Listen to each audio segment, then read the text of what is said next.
Hey guys, in this video tutorial I'm going to show you how to test a full bridge diode. These are the common type of full bridge diode that you can get in the market. So what you need is one digital multimeter, then set the scale of your multimeter on a diode symbol till you have a symbol of diode on your multimeter. These are the two terminals of the multimeter. Let's choose one diode here for the test. So if you take the negative terminal of the multimeter and put it on the positive terminal of the bridge, you are going to read 0.5, which is here the direct voltage of the diode, and here as well, and here then you are going to read at least 1 volt. Now if you swap the positive terminal of the terminal of the multimeter and put the positive terminal of the multimeter to the positive terminal of the bridge, you are going to read high impedance, which is here infinity.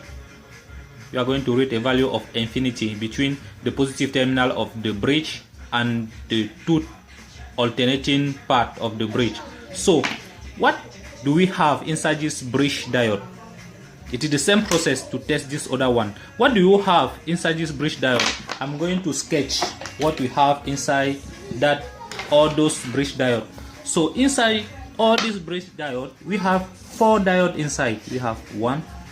That is what we have inside those type of diode. And here you have the positive terminal, and here negative terminal, and this part are the alternating part.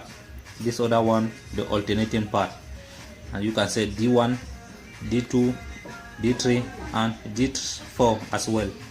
So in order to test this thing, you need to take the positive terminal of your multimeter like this, calibrate your multimeter on a diode symbol.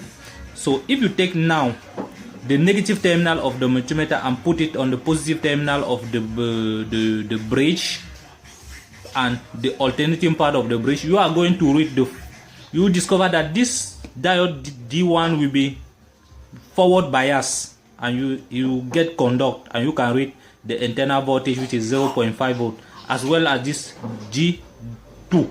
Why this other one there is no connection, you will know way to show.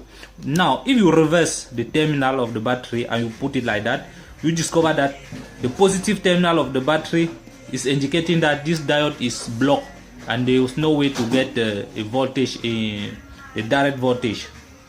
So that was all about this video. If you have a question, don't forget to ask in the description section below.